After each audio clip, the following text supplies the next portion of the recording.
Just a note before we begin, all of these episodes in Season 1 are linked together. It's one massive story involving the Haudenosaunee, the Iroquois Confederacy, New Netherland, and New Sweden. It's one large story. You can just watch it beginning to end. You don't have to skip around. If you do, things might get a little confusing. Just previous to this installment, we covered the story of New Sweden and the revenge of Peter Minuet. And before that, we covered the beginning of the Beaver Wars, which will continue in the future and into next season. But now we twist our story back to New Netherland and their portion in this tale. In our last episode on New Netherland, we covered the administration of the director Walter van Twiller, who was a nephew of Van Ren, like so many characters in our story here. And because he was hired purely out of nepotism, he was incompetent. He was fat and an alcoholic, and he was terrible at running the colony. But by the time he was finally let go, he was the richest man in that colony. Not only that, but Fort Amsterdam in New Amsterdam, which is now New York City, was in ruins. All of the livestock were on private farms, even the ones that were supposedly purchased for the company farms. And the colony in general was almost completely neglected by the West India Company. Again, if you remember in a previous episode, they handed off the administration of most of New Netherland to the Amsterdam Chamber, to just one of their subdivisions.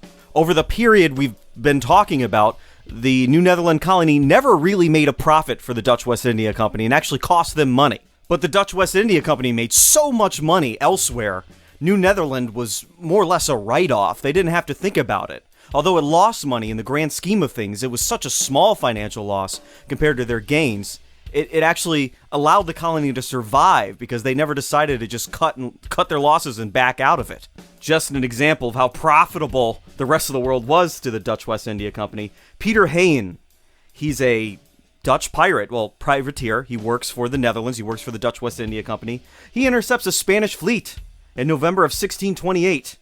And from that one fleet that he was able to pillage, the West India Company was able to pay off all its debts and pay huge dividends. Now, with the Dutch West India Company, as we talked about in a previous episode, they had dividends of 10, 15, 20, 30%. Huge dividends. So here we go. One encounter, one capture of a fleet, and the profit derived from it were greater than anything New Netherland could scrape together in the same amount of time. So the old director is out, Van Twiller, and he hangs around. He goes back and forth a little bit because he is a relation to the Van Ren family, and he has some interest in Rensselaerswyck, the big manor that they own in what is now the capital region of New York State. Before we talk about the new director, and things get really interesting, the Dutch West India Company made a couple other changes in the late 1630s, right into 1640, that is going to cause the colony to start to blossom a little bit, to be more competitive with the massive numbers of people in New England and in the southern English colonies. In 1639, the company kind of decided to finally start treating New Netherland like a colony rather than a store or some sort of business enterprise. They started to treat it as if it was a place to be governed over rather than managed over. And they passed what's called the Articles and Conditions of 1639. And to inspire more people to come over, they offered free passage and huge chunks of land that if you cultivated for so many years, you would then own. The Dutch West India Company formally ended their monopoly over the fur trade in the colony. So anyone could participate in the fur trade. This meant that the company had a lot less expenses. Of course, you think, well, they don't control the fur trade, so now they don't have so much direct income from the fur trade. But they didn't need company farms as much anymore. They didn't need a lot of hired paid personnel. And instead, they made their money off of import and export taxes. And the opening of the fur trade was great for Native Americans because all of a sudden there were a lot more buyers. And especially in what is now upstate New York, really, the Mohawk Indians of the Iroquois Confederacy had a monopoly on who was coming into the Albany area with furs. So you have a lot more buyers, and you have the same amount of sellers. And Economics 101 comes into play. What happens when you have an increase in demand and a number of different entities that are demanding that supply from you? Well, you have a push to increase prices. So with more demand, more people looking to buy your stuff, prices go up. So the Native Americans benefited from the opening of the fur trade. So this is a big turning point for the company, because beforehand, as many scholars have pointed out, And down here on my index card, I have Van Cleef Bachman, the historian, I believe. He wrote, in 1638 and before, the Dutch West India Company was all about their attempt to extract a maximum profit from the fur trade in the shortest term.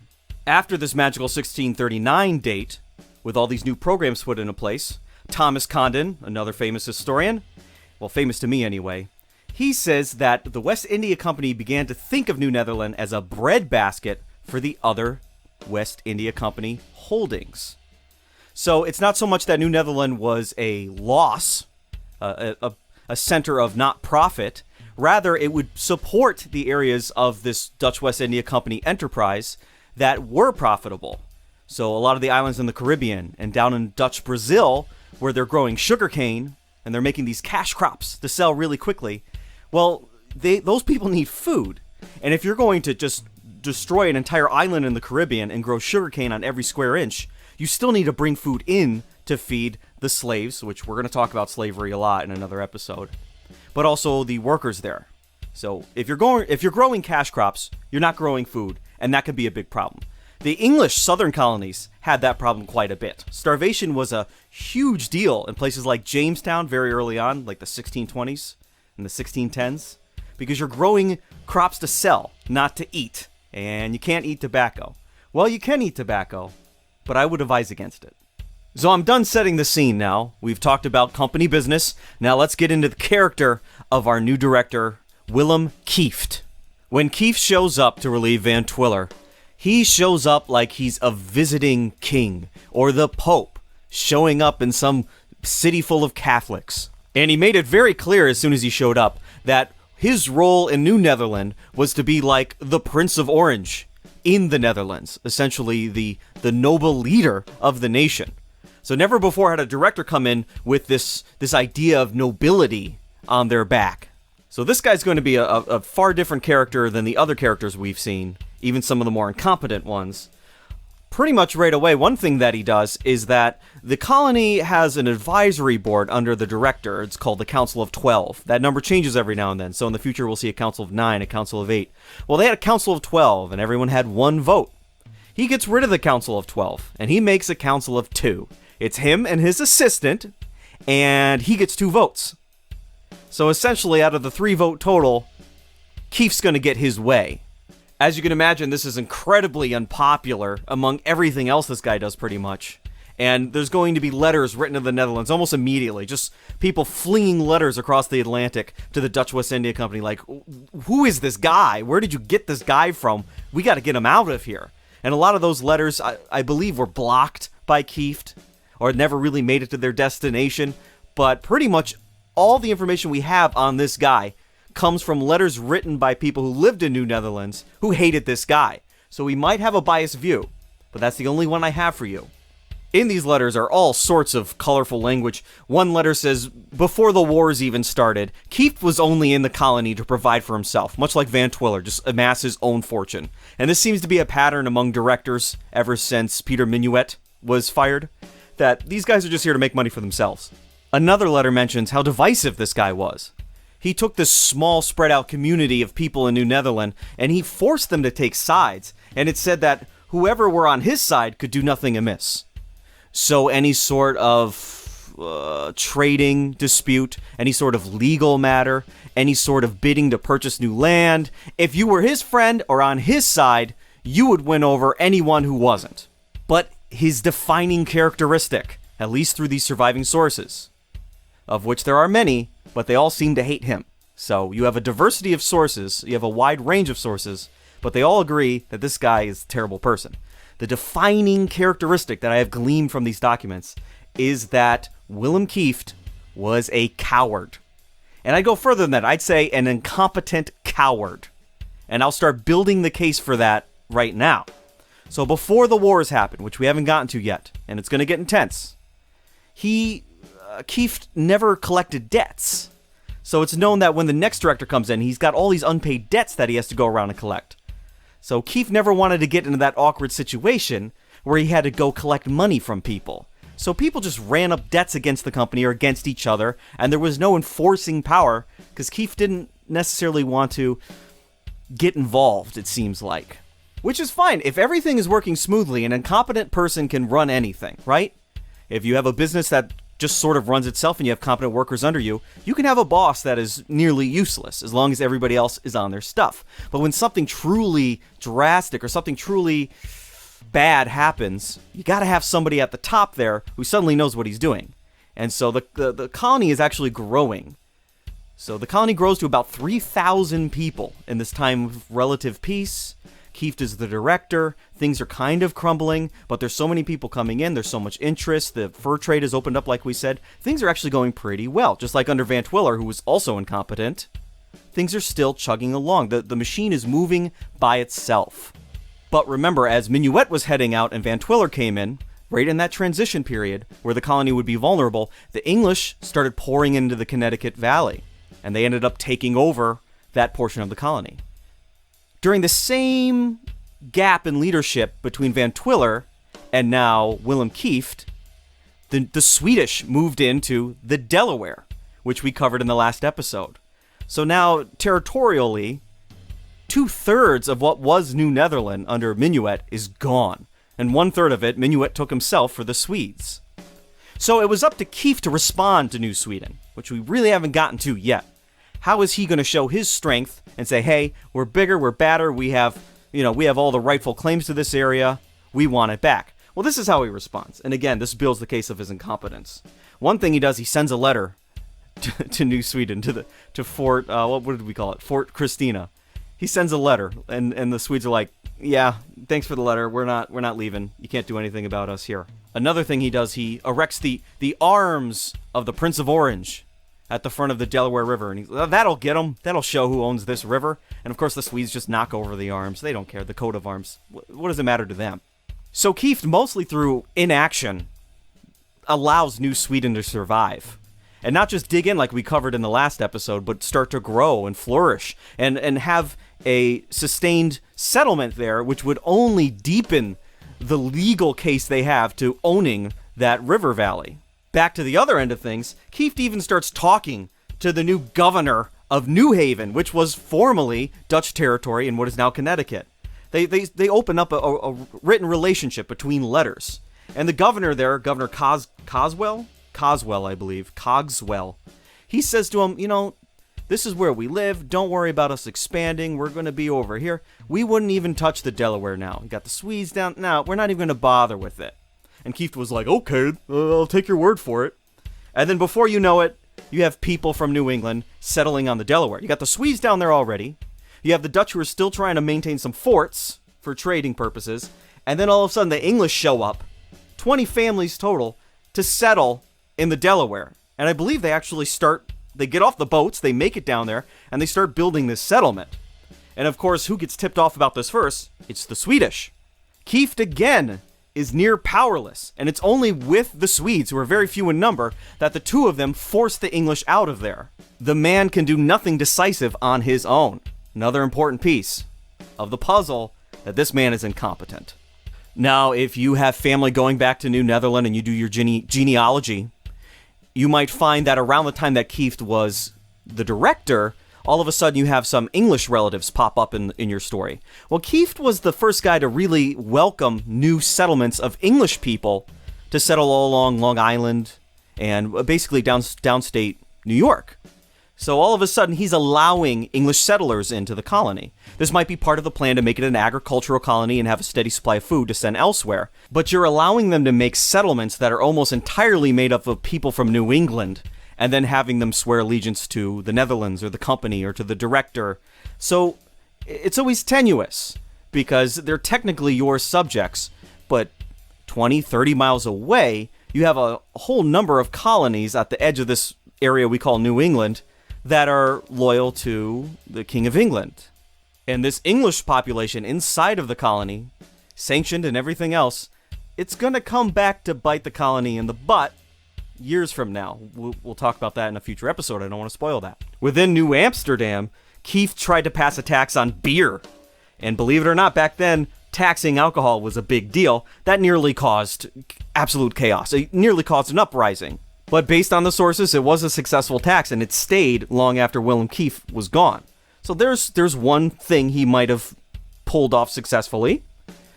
Other things about Willem Kieft. Like, there's really nothing good about this guy. Willem Kieft wanted to import slaves from Dutch Brazil, because at this time, the Dutch West India Company owns Brazil, and he thought there should be more slaves in New Netherland. Does anyone think that today? It's a crazy thought. Of course, this is a guy many hundred years ago, and the colony up to this point had very few slaves, and I'll have a whole episode on cultural issues, including slavery. But this guy was like, we need more slaves here. Yeah, bring African slavery to New Netherland. I want more of this. So as much as they didn't like him back then, there's really nothing to like about him in the modern imagination. I don't like this guy. In all the various documentation about the directorship of Willem Kieft, I found two maybe good things about the guy. Because to be fair, I want to try to see the flip side here. Let me try to find a diamond in the rough. There had to be some redeeming thing this guy did. And so I really dug around. One thing he did, he ordered a church to be built, I believe in New Amsterdam, for the Dutch Reformed Church. But the thing is, he raised the money from people who would attend this church and citizens of New Amsterdam, and then he attached his name to it. So he said, this church was built under the directorship of Willem Kieft, something like that, in Dutch, of course. So as much as he built a public good, he built a church, he also kind of just stuck his name onto it, even though he didn't donate any money towards it. And another good thing that he did, and this is probably a good thing, I don't see a bad side to this. If you remember back to our episode on the Beaver Wars, Father Jogues, who got caught up in this captive situation among the Mohawk, and he was tortured, and different parts of his body were cut off, all this terrible stuff, he managed to escape. Kieft played some role in getting that man back to France. So there's one good action right there. He got a guy home. So, just to be fair, that's the good stuff I found on this guy. But now let's really get into it. So at a certain point, the colony is going to need a competent director, because circumstances are going to come up that require somebody who knows what he's doing. And of course, he's been the director 2-3 years now, going on 4 years. He's been lucky. He's been very lucky. And things are starting to change in the colony. The first changes are subtle, but they are present. Now, with all these new people coming in, most of them, almost all of them, are not employees of the Dutch West India Company. There's no vetting done. There's no education done, no preparation, no training. People are just showing up, no matter what their temperament is, their disposition, their feelings on Native Americans. And there isn't much of a criminal justice system in place to manage all these new people. The colony has grown in number, but has not grown in structure. So among these new immigrants, there are a couple here and there in the shadows lurking who are mistreating Native Americans. And of course, the Native Americans, they recognize these people as belonging to the New Netherland people, the New Netherland tribe, in a sense. That's how they would have looked at it. And so we have an unstable element that is going to negatively affect the colony, and we don't have a director who's competent enough to handle it. Also, we see that Native Americans are obtaining guns in record numbers, although from unofficial sources. So at a certain point, the Mohawk, for example, are allowed to buy guns directly from the Dutch West India Company. But private traders on ships along the coast of North America, really long coast, very hard to manage, they're going to pop onto the shore, see who's around, and trade pelts or other goods for guns. So a small number of arms are ending up in all these Algonquin tribes along the coast. They're getting 1 or 2 guns per tribe, maybe a little powder. It's varying, and we don't have exact numbers because this is a smuggling operation of sorts. But yeah, so you have more people than ever. You have characters who aren't friendly to the natives, and then you have other characters who are selling guns to the natives. So the powder keg is starting to be poured onto the pile, so to speak. And with all these new people, the land is starting to be crowded. One of the strengths New Netherland had before this point is that the natives and the Europeans could live very far away from each other. They don't need to bother one another because there are so few Europeans. They could just stay out of the way. There isn't moments for agitation.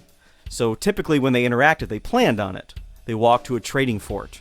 They knew what was going to happen. They weren't in each other's backyard, so to speak. But now, all of a sudden, the farmers are showing up all over the place. They're taking up land. They're taking up land the Native Americans value very much.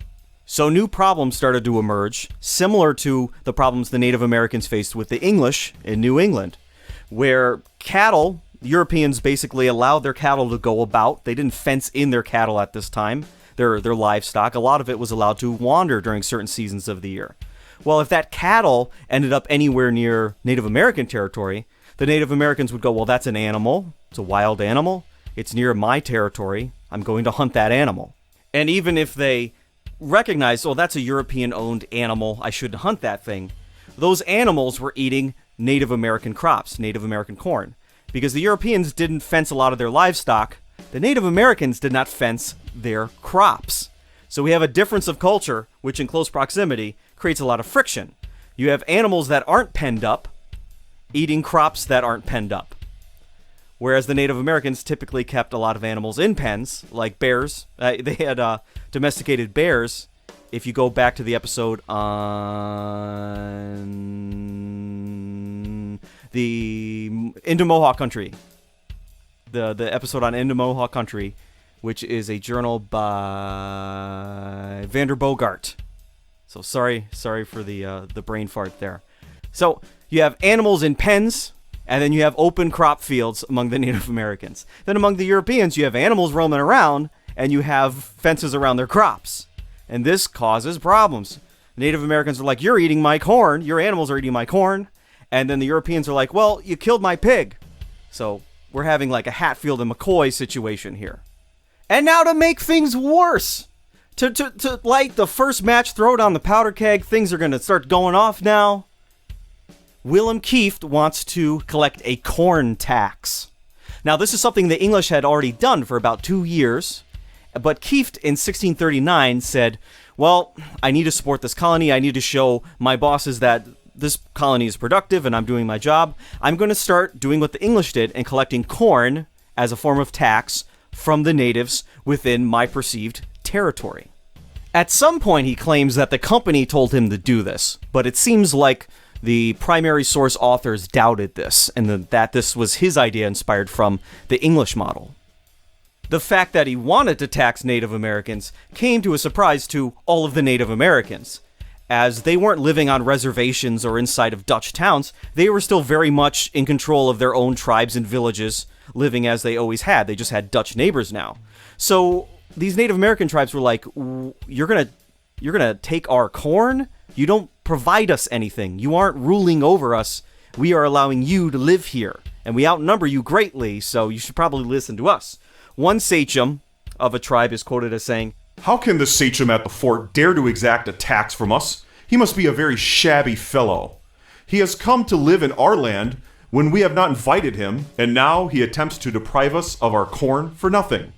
The soldiers at Fort Amsterdam are no protection to us." This is a very good argument. So the sachem of this tribe is saying, I don't owe you anything. You don't provide me anything. I'm my own political entity. Kieft's justification for this tax that he would tell to the people who actually live in New Netherland, and not the Native American tribes who are still their own political entities, that we need money to rebuild this place. We need supplies. We need things. If we have corn, we can sell the corn. Or we can have the corn and then we'll have more money that we would have used to buy food to repair the fort. The fort is falling apart. We have one company ship. Everything's in shambles. We need money. One source for this entire time period is a guy by the last name of De Vries. Now, De Vries, he's going to be mid-level in wealth. So he knows Van Ren and he knows these other guys who started patroon ships. And he starts his own little patroon ship on Staten Island, I believe. But he has other funding coming in. He's not the sole investor in that. So he does well for himself. He's an influential person, but he's not among the mega rich of the Netherlands at this time. De Vries is a major source for this time period, like I said, and he knows Kieft personally, and there's going to be a lot of interaction between these two coming up here. De Vries first spots the collection of this corn tax at one point because he's off in his boat and he's visiting nearby tribes that he's very friendly with, and he's looking to trade cloth for corn. Cloth he got from the Netherlands that are, it's a pretty intricate textile that the Native Americans can't make themselves yet in exchange for corn. He goes to these friendly villages, he knows these people, and they say, we don't have any extra corn to give you. The company ships came by and they took corn from us. So you can see already, collecting this tax is going to break down the economics of the colony, but also the politics, and that's about to come up here. It seems as though it was so hard to collect this tax that Kieft couldn't get enough Dutch people, young Dutch men, to go out and force Native Americans to give up this tax. So what he instead did is he once again invited the English in. And he found the guys who were probably involved in collecting a corn tax for the English, and he said, why don't you come work for me, do the same job, I would love it. And he invites in some of the worst characters you're ever going to see in the season 1 of this podcast. Just disgusting people. One guy he hires, and this is the main bad guy, is Captain John Underhill. Okay, this guy reminds me of that character in the movie The Patriot. If you remember that, I believe that the lead general for the British was Cornwallis. And then they brought in that guy who was willing to do anything to win the war. And Cornwallis just looked the other way, while this other guy just committed all sorts of atrocities to Mel Gibson's family. Remember that guy? Okay, this guy is that guy. So Captain John Underhill. This guy was an English mercenary. He brought in a bunch of his buddies, and they were going to collect that tax by whatever means necessary. And let me tell you what means he found necessary. If a Native American tribe refused to pay up, he would kidnap people from the tribe. He would kidnap a man, let's say, and he would tie a rope around the guy's neck. And then he would drag him behind his boat back and forth in front of the tribe, basically slowly suffocating the man to death very publicly so everybody could see. He's also been known to flay people strip by strip, much in the same fashion as how we talked about Native Americans torturing captives at certain points in time. Captain John Underhill's doing the same stuff to get this tax from people. There are reports of him not only flaying people, but cutting off the genitals of Native American men and stuffing them into their own mouths. And then other reports of John Underhill and his men simply beating men to death. So no weapons, no fast death, just bludgeoning people until they died. This is barbarism at the highest level. This is all among the Algonquin tribes in what is now downstate New York, Long Island, that area. So the Mohawk Indians, they have a special relationship. They are not subject to this tax. And even Kieft was smart enough to know not to tax the Mohawk, because this story would be very different. But there were Native American tribes that said, no, we're not paying this tax, especially if you're going to have this guy come and collect it. So the Raritan Indians said, no, we are not paying the tax. And this is around 1640. Willem Kieft responds by offering a prize. And he says to anyone who will listen, he says, I will give you 10 pelts for every Raritan head you bring to the fort. You kill a Raritan, cut off his head, bring it to me, you get 10 pelts. As you can imagine, all these random European people, like we talked about, who were invited into the colony by the new company policy and by Kieft himself, there were tons of guys who now were going out and killing Native Americans.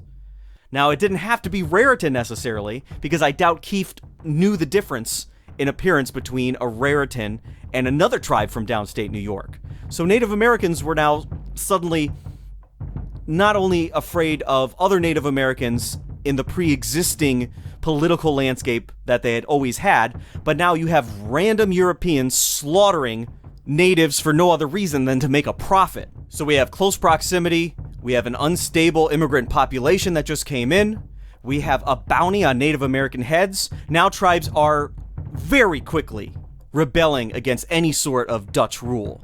The natives don't know who to trust. A nice guy like De Vries, like we talked about, he makes steady relations with Native Americans. He establishes a nice little settlement. Or is the guy on the ship that's coming towards you somebody looking to collect a bounty? So all of a sudden you have innocent Europeans who are being slaughtered, and you have innocent Native Americans who are being slaughtered. It's a bloodbath. The trust that maintained relative peace in New Netherland up to the point of Kieft coming to power rapidly disappeared. And there are many examples of this. Here's one, for instance. So De Vries, he had a settlement on Staten Island. At a certain point in 1640, a bunch of pigs were slaughtered. And of course, the people at the settlement blamed the Raritan Indians. In retribution, the settlers on Staten Island, 100 men total, raided a Raritan village. They held people for ransom that would be paid in wampum. And again, there was mutilation of genitals. I don't know why there's so much of this right now, but they mutilated the genitals of a male captive with a what does it say? a splintered wood plank. Absolutely savage. There's no excuse for this. And then, of course, the Native Americans, as their custom at the time demanded, they needed to get back at this unjust action. Because as it turned out, the pigs were slaughtered by other Europeans. The Raritans did not slaughter these pigs. And so the Native Americans needed to make things right by avenging what had happened. And so they raided Staten Island. They razed the buildings. They killed a bunch of people. Awful, awful encounter. And this is going to trigger a whole bunch of things even worse than this. So the man who led the raid into Raritan Village, he eventually commits suicide. Things are going to get so bad, people are literally going to start killing themselves. And so Cornelius van Tienhoven, I believe is how you say his name, he was the leader of the raid. He offs himself at some point. And of the native attack on Staten Island, De Vries writes, "Thus these savages resemble Italians, being very vengeful." So we don't have exactly the most tolerant people at the time. But De Vries does not blame the Native Americans for the destruction of his little settlement. He's quoted as saying, "Thus I lost the beginning of my colony on Staten Island through the conflict of Commander Kieft, who wished to charge upon the savages what his own people had done." So he has an understanding of the Native Americans. There is a working relationship there, and even though they slaughtered and took out his settlement, he knew this was all Kieft's fault. It was his incompetence and his lack of understanding of how things work in the colony. Now, the timeline is going to be fuzzy here because things are going to start to speed up and get chaotic really quick. Around the same time, there's a wheelwright named Klaus Smits, who's an older fella, not threatening to anybody. A young Native American man, he's an adult, comes to his house and says, "I want to trade furs with you. I want to make some trades." Klaus lets him into the house, and as he's kneeling down to open a chest of goods, the Native American cuts off his head. You can imagine the gruesome scene of somebody a couple days later walking into Klaus's house to see what's going on with him, just to find his decapitated body there on the floor, bled out. Kieft sends word to the sachem of the local tribe from which this guy probably came, that he wants this guy delivered to New Amsterdam. He wants him delivered to the fort to undergo the justice system at the time for killing a Dutch settler.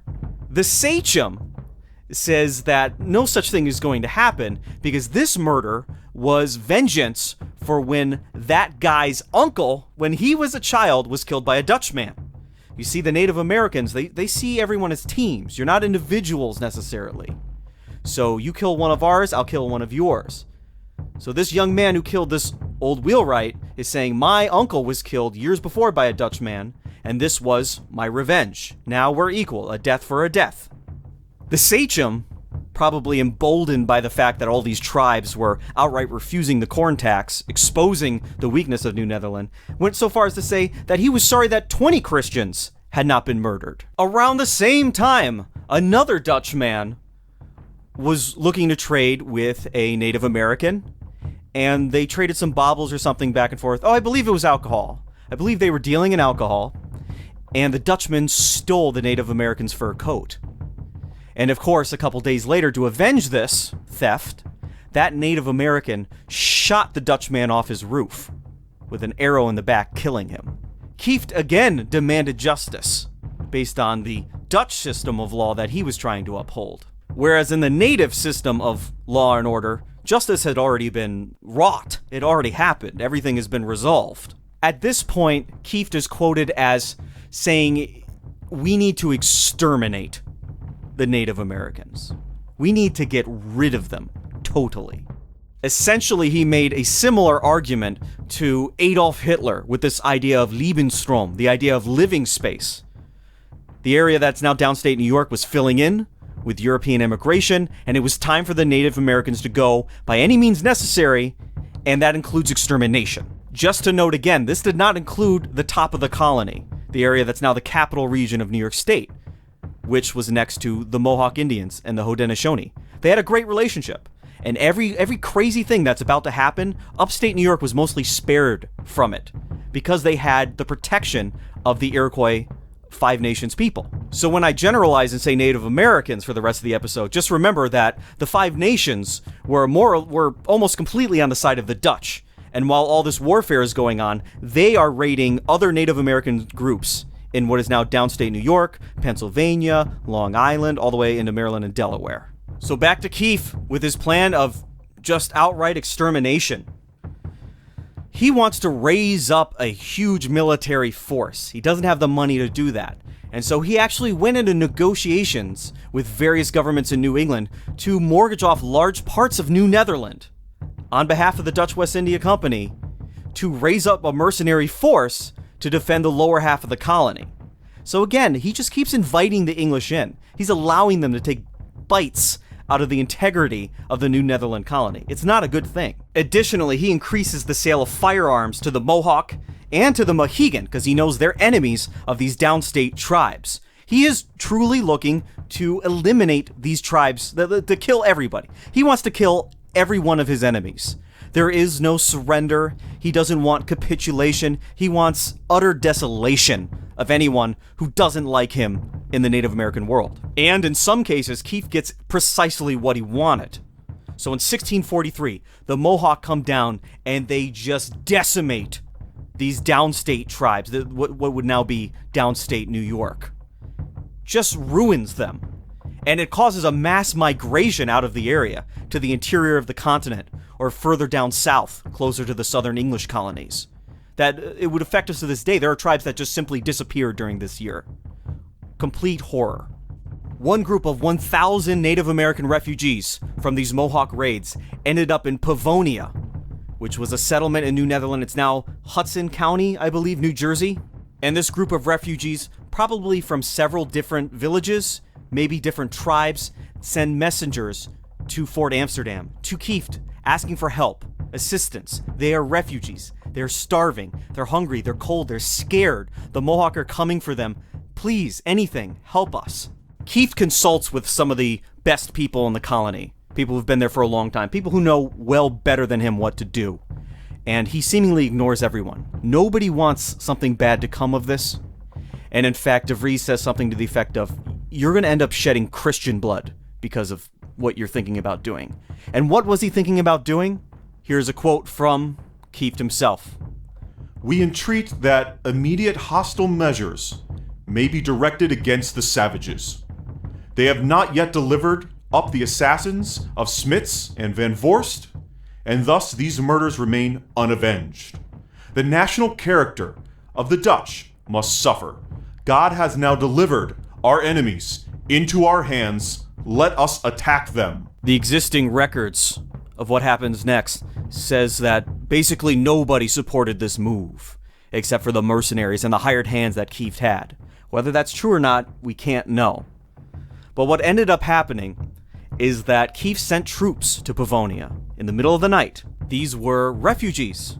Men, women, children, babies, the elderly. And in the middle of the night, Kieft's men killed 80 of them in an absolute slaughter.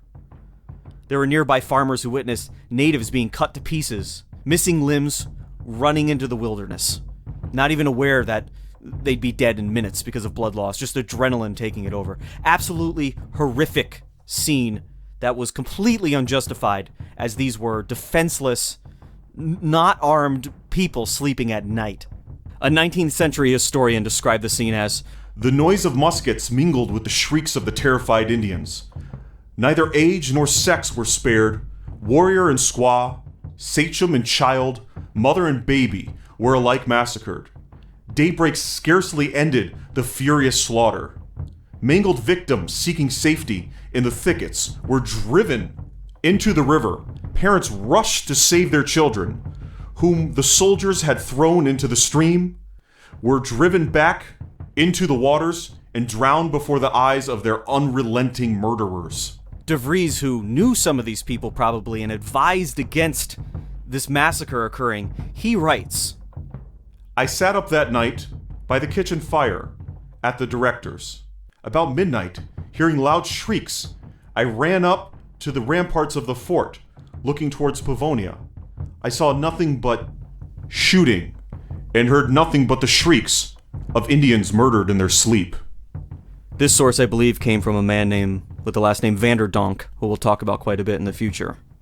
Some came to our people in the country with their hands, some with their legs cut off, and some holding their entrails in their arms.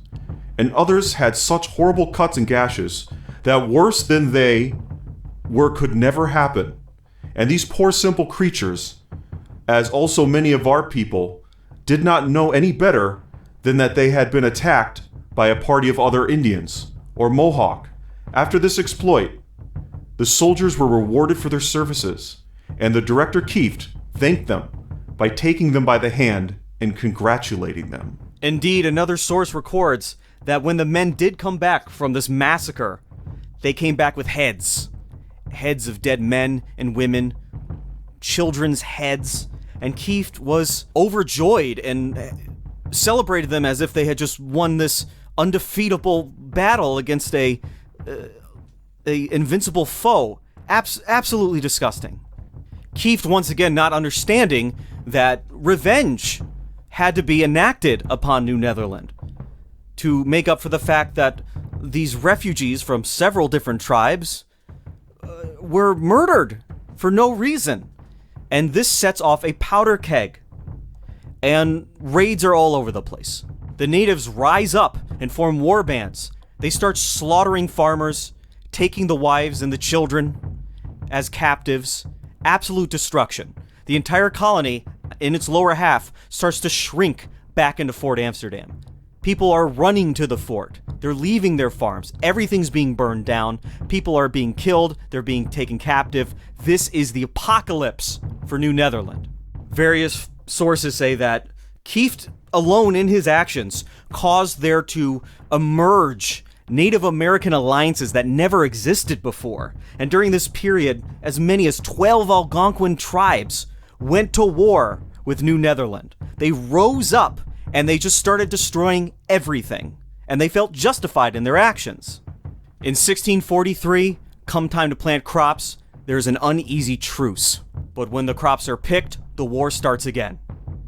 And throughout 1643, 1644, 1645, people are even quoted as saying, parties of Indians roved about day and night over Manhattan Island, killing the Dutch not 1,000 paces from Fort Amsterdam. So, a year and a half into this, 2 years into it, slowly people are leaving their farms, everything is being destroyed, and basically the lower half of the colony is going to take shelter inside of Fort Amsterdam itself. It's going to get that bad.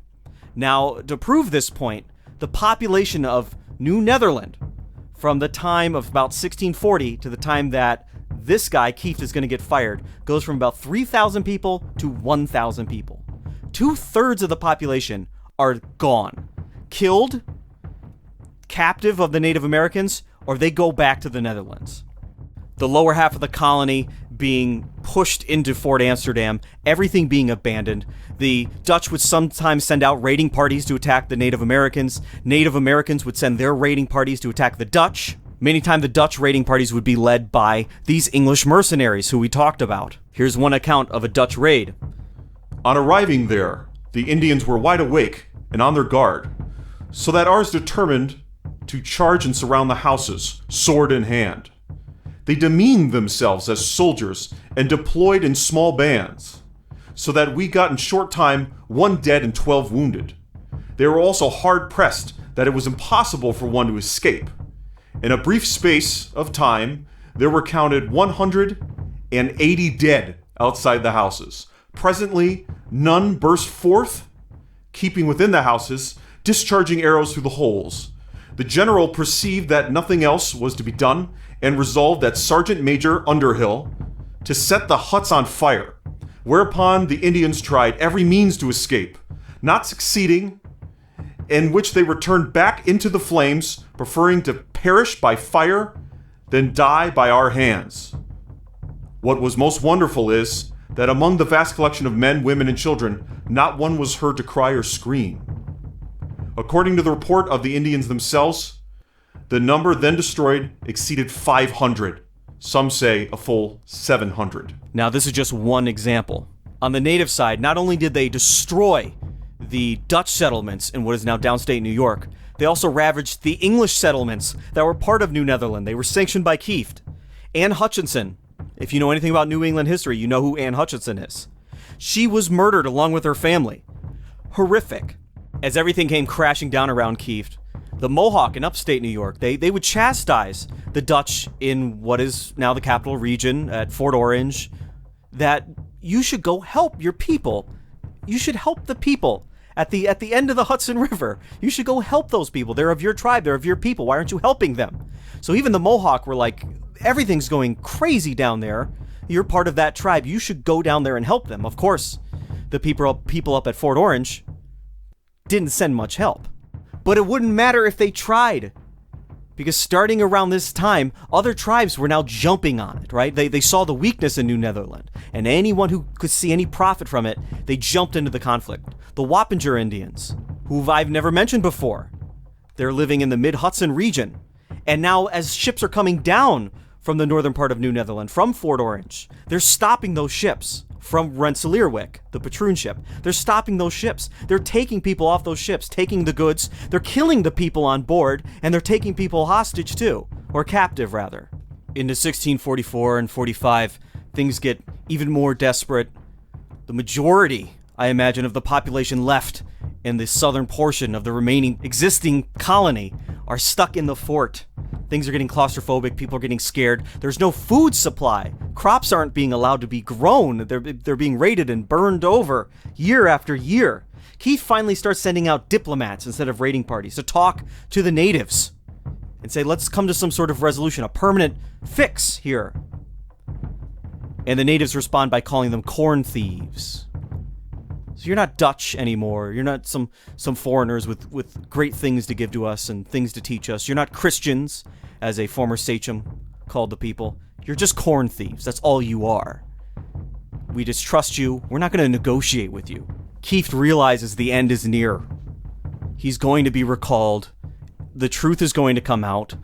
The letters that have been written for years now, 9 years now, are finally making it to the Netherlands, and they're being responded to, and it's over for him. He starts looking for scapegoats. In the fort where everybody's huddled in, he starts blaming his underlings, saying, oh, yeah, that was your idea. Oh, you actually planned that, or you forced me to do that. I didn't actually want to do that, but you convinced me. One man he tries to scapegoat is a guy by the name of Marin Adriansen. I believe I said that right. Adriansen gets so mad at Kieft for trying to put all the blame for all this misery on him. He tried to kill him. And he was restrained, and it didn't actually happen. But then even Marion's servant tried to kill him. He had 2 assassination attempts in the same day. Out of desperation, Kieft walks back, his government changes.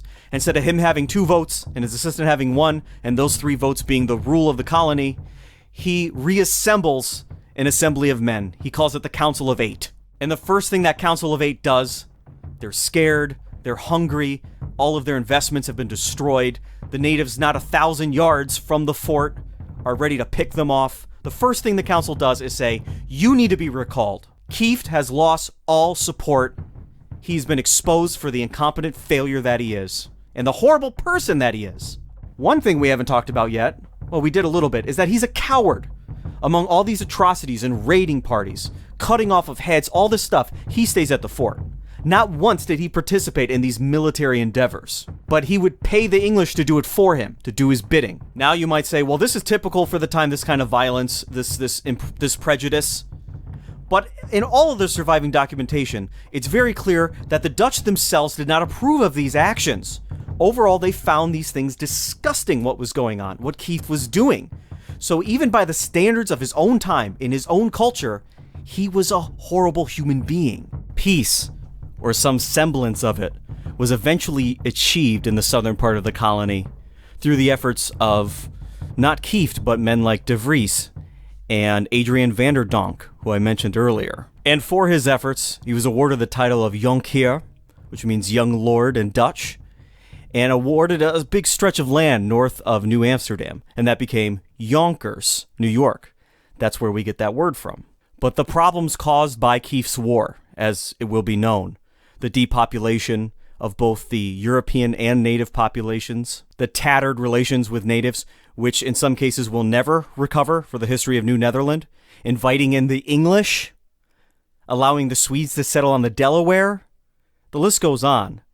Some of the things that Kieft did will never be fixed. Some of these problems will persist to the end of New Netherland and will be unrepairable. He is the absolute worst director that New Netherland ever had. And Kieft is successfully recalled back to the Netherlands. His replacement would show up in 1647 to relieve him of his duty, and that'd be a man by the name of Peter Stuyvesant, who I know you've heard of before. When Stuyvesant shows up, there are two men in particular who have charges against Kieft that they want to relay through Stuyvesant back to the Dutch West India Company. They want to see Kieft in prison. They want to see an actual punishment of some sort to all of his actions, not just losing his job. But Stuyvesant, as we're going to learn, he didn't like the fact that these guys were uppity against a director. And so what he ends up doing is sentencing those two to go back to the Netherlands on the same ship as Kieft. The three of them are put on a boat, and when that boat is sailing east, heading towards the Netherlands, it is shipwrecked off the coast of Wales. The two men who accuse Kieft, they actually survive. But Kieft drowns, dead, gone. And many people at the time said it was justified. He deserved to die.